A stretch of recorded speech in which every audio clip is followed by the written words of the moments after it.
Welcome to the MarcWes Sports Podcast. It's just aggravating. Yeah, it's just no good. So you go ahead and set it off, Marcus. All right. Welcome to the MarcWes Sports Podcast. I'm Marcus Benjamin. He's Wesley Pierre. And we give you that real sports talk from a South Florida perspective. And we're about to have the trifecta of football in a minute. High school, we're going into the third week. College football technically going into the second week. Or third week or whatnot, whatever. And we finally gonna have the NFL starting this week. You know what I'm saying? So I got my fantasy team ready to go. I went with King of the Tyreek Hill is the name of my fantasy team this year. You know what I'm saying? And so let's go. And then I got Tyreek Hill. You know, I had to get him because of the name. You know what I'm saying? I got Baker Mayfield, you know what I'm saying? So let's go Baker. Let's get it. And I got Jameis Winston. Did not get Tua. I did not get Tua. No, you didn't. All right, come on. Because I'm a little nervous about your boy and how he turns out. But if he turns out to be great, that means Tyreek Hill will be great, and hopefully I'll be balling. And I'm back on that suicide pool again this week. This year. So we'll see how that goes down. I think I already know who I'm going with. I'm going with the Colts. Well, actually, wifey's going with the Colts against the Texans. Okay. And I'm going with the Ravens against the Jets. Okay. So hopefully that works out. But yeah, so football season in full swing. But before we get to the NFL, let's just talk about the Miami Hurricanes for a little while. Oh, yeah, why not? Because they played their first game of the season and they waxed them boys. Bethune 70-13. I actually predicted the score to be 70-0. Unfortunately, that didn't happen. I was close. I got the offensive score, but there was some lapses in defense that caused Bethune to score 13 points. But overall, the Hurricanes did what they were supposed to do. They were supposed to, blow out Bethune. Bethune is not even a good team on their level. They only won 2 games last year. So I was expecting nothing, more than what I was expecting a little bit more than what we got, but nothing less than what we got on Saturday. I'm happy for Cristobal getting his first win as a head coach. That feels great for him. Hometown guy, played for the U, won 2 championships. So he got his first win under his belt. And overall, the team looked pretty efficient. Quarterbacks looked efficient. Running backs scored, 10 total touchdowns in this game. And no punts either. We didn't see the young boy on Lou Headley make an appearance in this game once, which is great. So the highlights for me though was Keyshawn Smith over there kick returning. That was a highlight. I wasn't expecting it. I don't think anybody was really expecting that to happen. Mm-hmm. What we heard through fall camp was that Xavier Strepo has been doing well in kick return. We heard that Malik Curtis has been doing good with kick return, and then Brashad Smith. So I don't know where Keyshawn Smith ends up being the guy, and he should have ran a kick back for a touchdown if the ref didn't get in the way, which is just the dumbest thing I've seen. Like this dude was literally in the way, and he pulled like the Mike Tomlin. Remember Mike Tomlin kind of was in the way, and he kind of moved out. He pulled one of those moves. So that was I was gonna say it's kind of like he should have done what that other individual in another school actually did. Referee in the way he stiffed on his ass. You feel me? And kept going. He should have done the same thing. But yeah, man. I thought Restrepo was gonna actually get the returns back. But I can't knock Mario Cristobal for not having his, I would say, number one receiver, risking himself against Bethune, like you said, man, you thought it was gonna be 70-0, man. You feel what I'm saying? And for it to be one sided the way it was, even though they did score like a few field goals and I think one touchdown. I mean, I love what I seen as well. I really didn't want to go to the game because I really wanted to see all aspects of the game at the crib. You feel me? Like, cause when you got if you're at the game, you're celebrating, you're going crazy, time is lapsing faster than you think. If you're in the press box, you're not getting the crowd. And when you're home, you get to see different angles. You get to see who really effed up, who really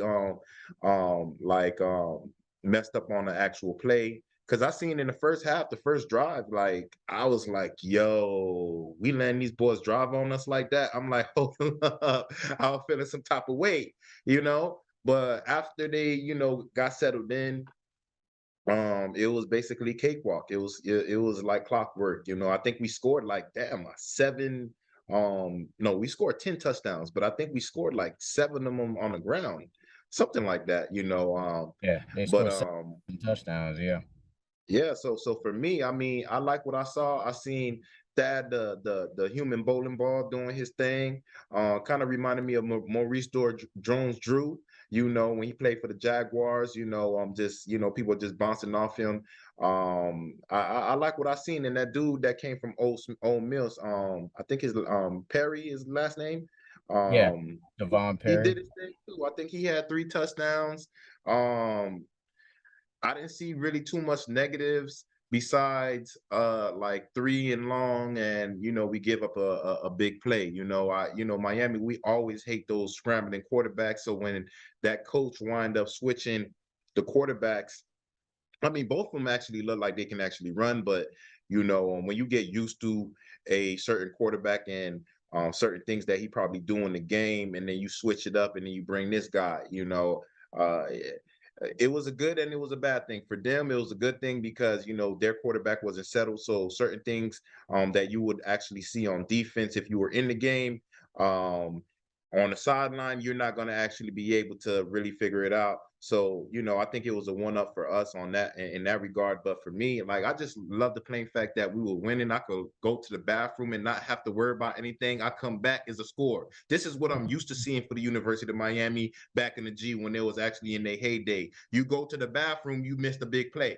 You know what I'm saying? You go get to the concession stand, you missing a big play. So for them to score 10 touchdowns, it was a good thing, but I'm not going too crazy because it's Bethune, like you said. Like, come on, man. Like, it's an HBCU. They don't normally have that much funding. Of course, you got a lot of individuals that probably transferred from over there, but again, everybody know what it is. Everybody came to the stadium because of the U. I think they had like maybe 50,000 people at the actual stadium, and you normally don't see that because it's Bethune.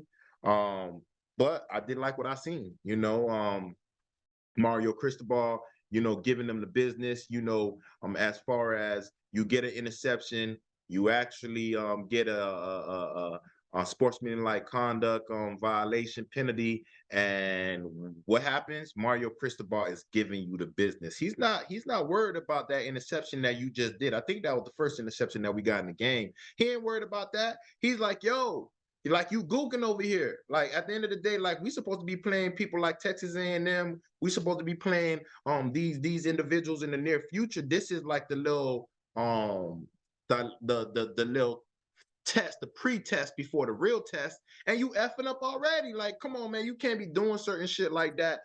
This is one of the things that had Manny Diaz get fired. Really, he got fired because of FSU gooking like that. But again, at the end of the day, like, you can't go ahead and make these minor mistakes and celebrating against who? Yeah, you got an interception.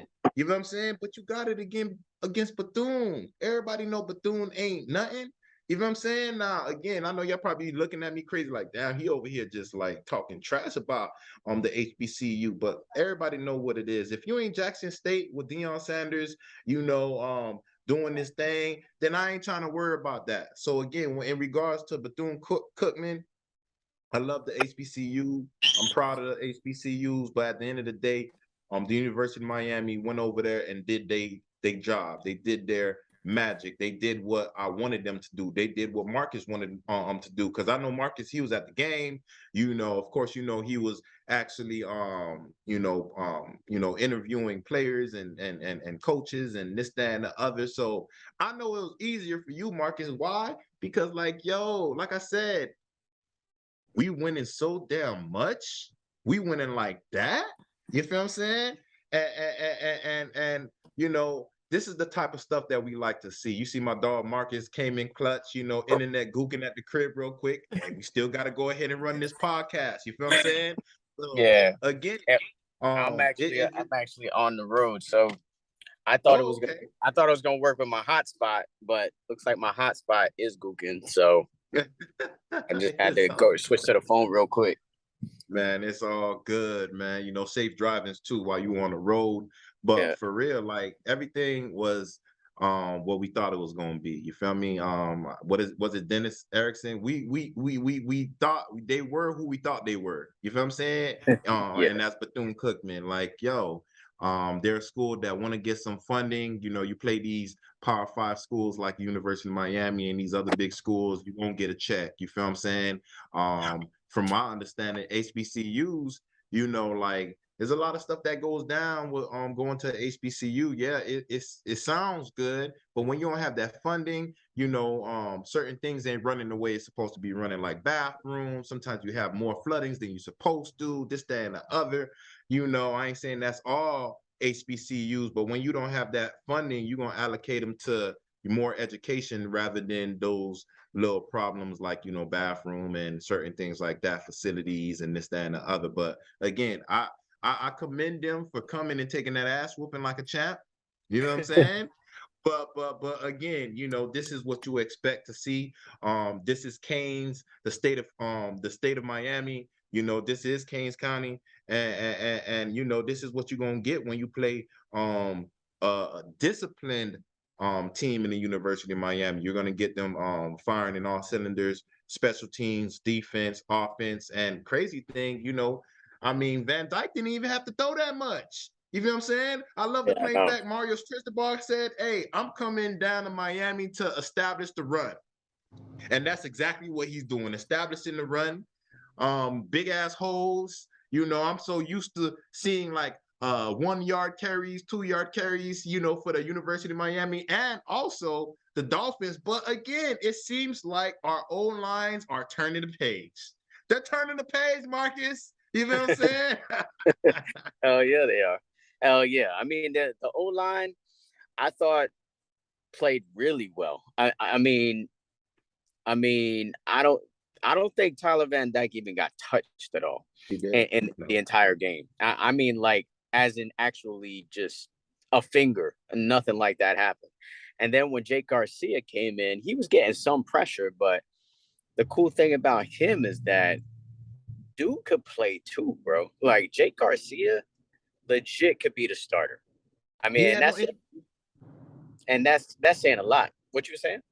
He had no incompletions.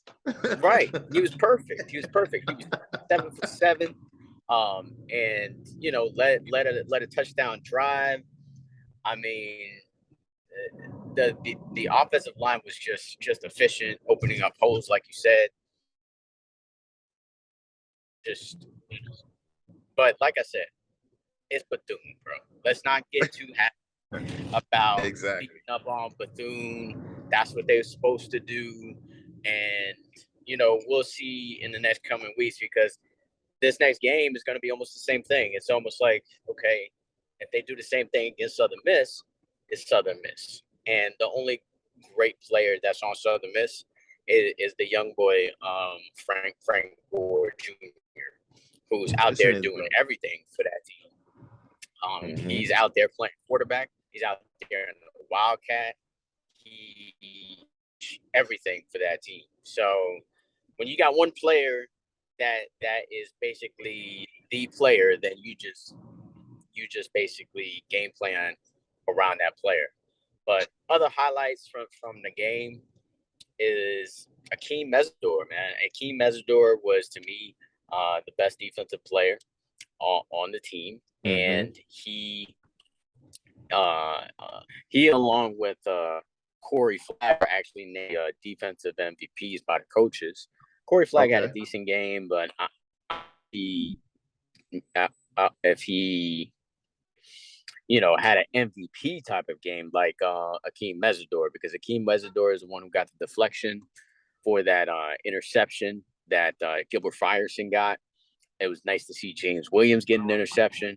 Cam Kinchins also had a spectacular interception to kind of start the game off.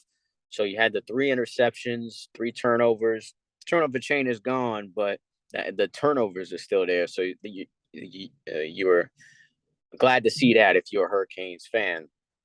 Now, the disappointments in the game, though, there's a couple of disappointments. One, you turn the ball over with a center quarterback exchange, which I understand Ja'Kai Clark, your starting center, was hurt, so he got out of the game.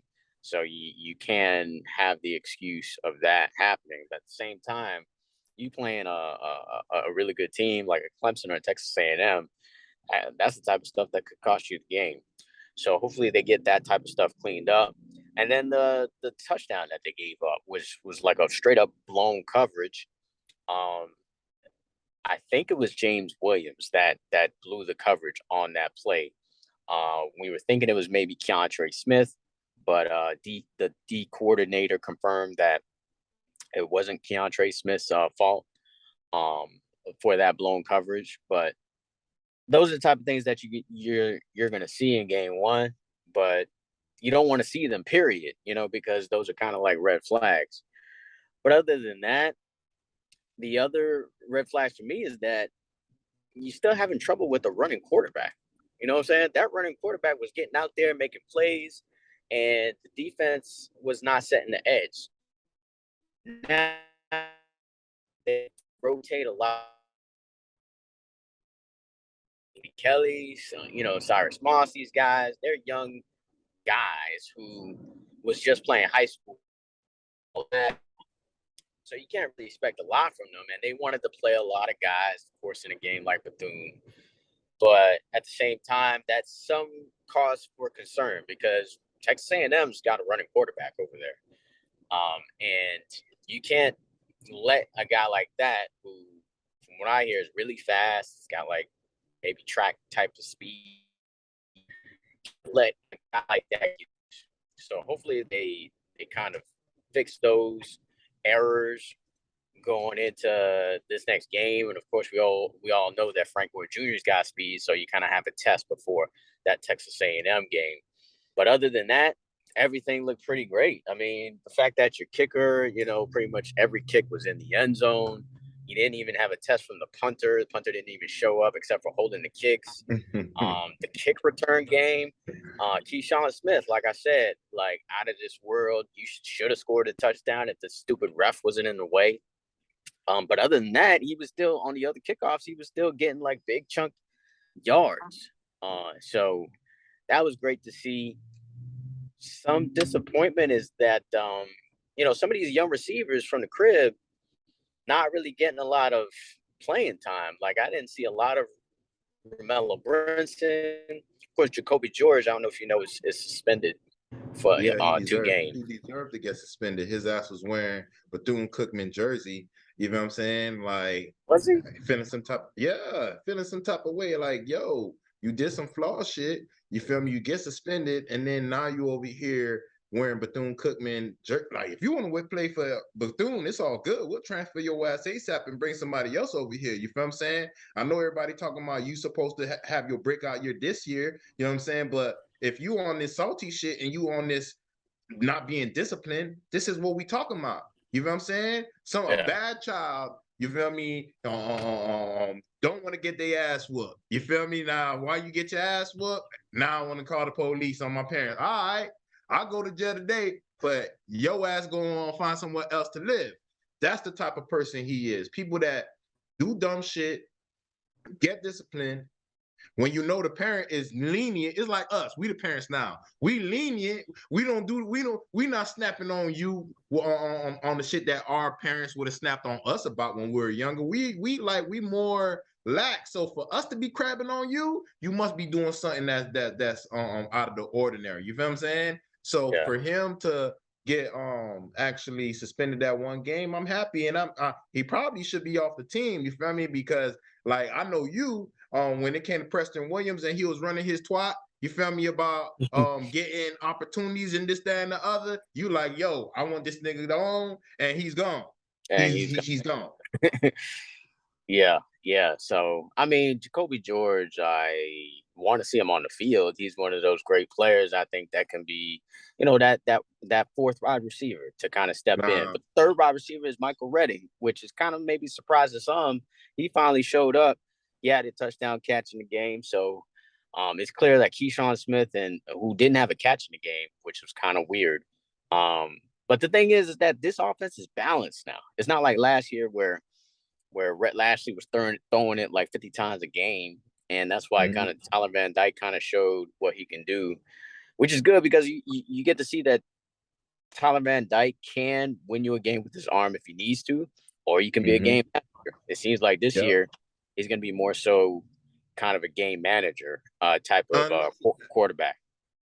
Unless he have to, you feel me? Because if you playing these top schools and they scoring like 30, 32, 34, you're gonna have to hang in there. We like last year, we felt a little better because like we was hanging with them. But come on, man.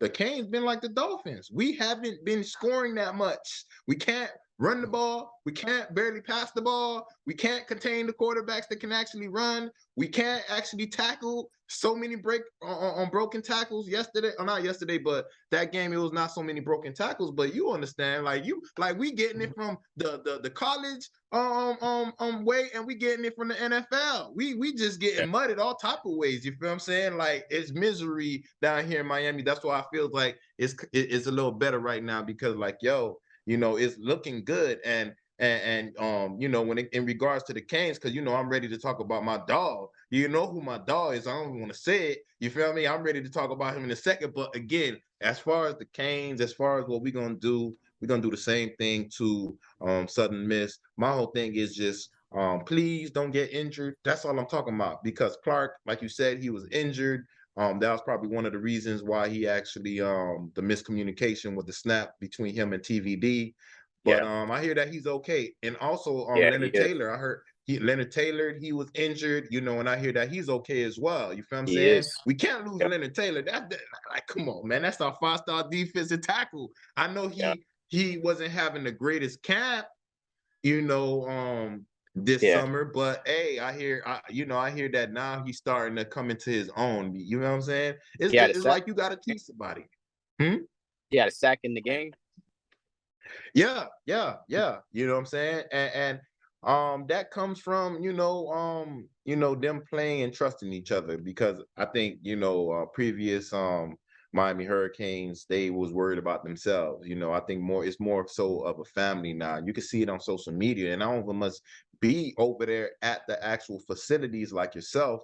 And it just seems after that picnic, it just seemed like everybody knew each other for years. You know what I'm saying? So for me, that's what it takes, when you guys chill with each other outside of practice, outside of school, outside of, your normal life, vibe with each other, even if y'all playing, Madden, because that's what football players normally play when they actually chilling with each other. They play video games. They don't want to risk injury, so it's different in Miami because we do got the beaches, the women, and the weather. But regardless of the fact, I think that they starting to really mesh with each other and really be cool with each other, and I think that plays a factor, in regards to how how you holler at somebody for a minute and they can finish your sentences, what they thinking before that's basically what the Miami Hurricanes are doing right now. That's what they're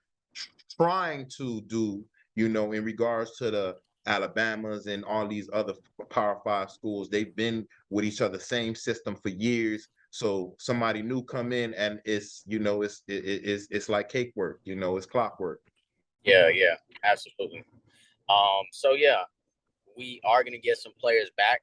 Jalen Knighton is supposed to be back this game. So we didn't see him, but we saw a good dose of Henry Parrish. And Henry Parrish, I think can carry the workload, as the starter. And then you got Thad coming in. Don Chaney, I think, is going to come back later in the season. I think he's out like a month or so. So the running back room is kind of stacked right now because you got a transfer from UAB and Lucius Stanley that, he got some carries. And then you got Devon Perry as well. He's a walk-on. He got some carries, scored a touchdown. So you got a pretty deep running back room. You also probably going to get Zion Nelson back, your All-American tackle, offensive tackle, your left tackle.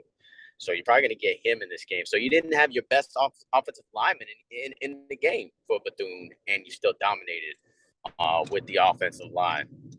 And then, like you said, Ja'Kai Clark is going to be back. So is Leonard Taylor.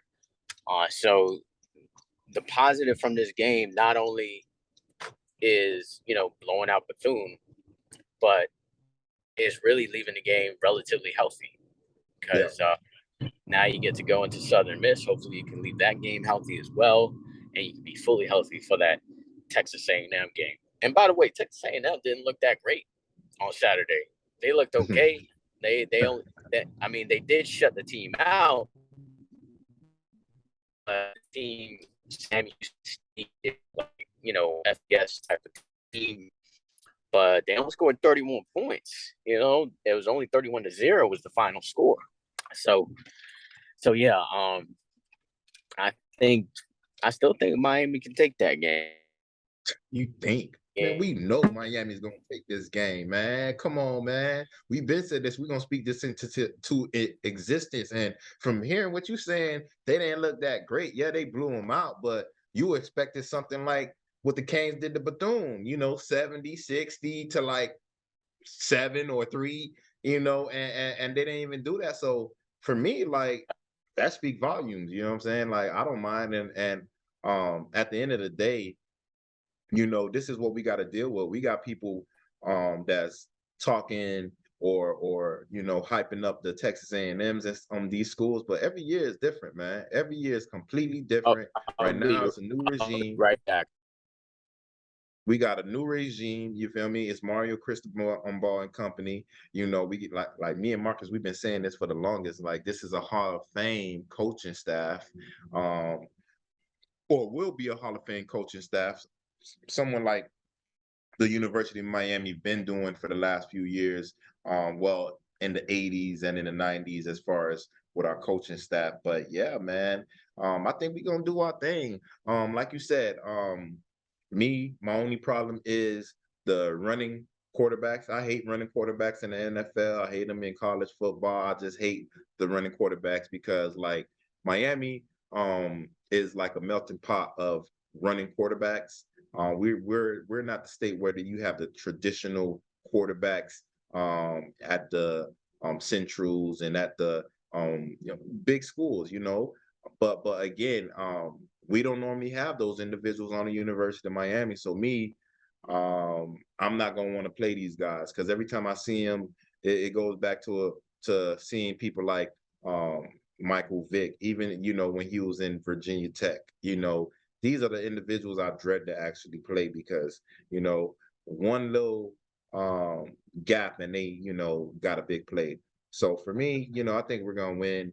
Marcus, he's going to be over there at the Texas A&M game. And I know he's going to be vibing too, you feel me? And I know he's going to be vibing a little harder if he went, when we actually win. So for me, it's just another game, another victory. Yeah, I wanted to actually look a certain way, but if we win by 1 point, 2 point, 3 points, I could care less because at the end of the day, nobody is actually betting on Miami to actually win that actual game. The haters, they're gonna hate us, and we're gonna keep doing our thing to continue this process of getting back to work. But yeah, I was gonna say about running quarterbacks because you was talking about that. I don't like running quarterbacks either. I think they rely too much on their running. You know what I mean? And they don't really like pay attention or put their all into becoming a great passer, or just in general what quarterbacks do. Yeah, that's absolutely right, because that's kind of one of the reasons why they don't want to pay Lamar Jackson. One, you from down here. Two, you're a running quarterback. Three, from what you're saying, Chris, in regards to running quarterbacks don't normally focus on all the other fundamentals. Why? Because they know that they could escape the pocket and they could, make a big play out of nothing. But regardless of the fact, yeah, man, we hate these running quarterbacks. When we do go to Texas A&M, I think that's our only flaw right there, or the only thing that I see that would be a problem for the University of Miami, because I don't think tackling would be a problem. I ain't see too many missed tackles last game, even though it's Bethune. You had like maybe one or two missed tackles, but regardless of the fact, as a collective, everybody was holding their own. So as far as when you slide over there to Texas A&M, I know your ass gonna go ahead and eat some of these ribs and all type of shit from over there, because like it is Texas. Everything is bigger in Texas.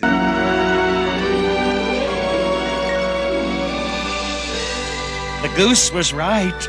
This fair is a rat's paradise. Bye-bye, my humble Wilbur. Fare thee well, Charlotte, you old schemer. This will be a night to remember. So I know your ass is gonna have yourself a nice damn. Are you gonna be on that on your because we eat a certain way now. Yeah. I'm still gonna be on that vibe. I'm just gonna have some barbecue chicken, man. That I'm not gonna have like, ribs or anything like that. I'll try to stay away from the pork and the beef and all of that. So I'm definitely gonna have some chicken, but I probably will have some mac and cheese though. You know what I'm saying? Okay. Cheese, but just as a side, maybe some cornbread too. Who knows? But but I'm not gonna do the ribs like that.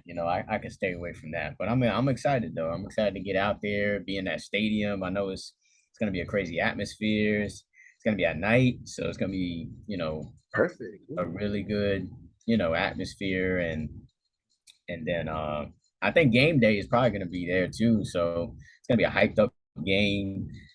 Texas A&M got a cupcake this week too. I forget who they play, but it should be an easy win for them. They're going to be undefeated going into this game, so it's going to be fun. We'll see what happens. But I got my money on the Hurricanes right now. Okay, perfect. Now let's go ahead and transition to my dog. You feel me? Like, we didn't get to talk about my dog when he was doing his thing, just like TBD, but on a professional level. My dog, Tua.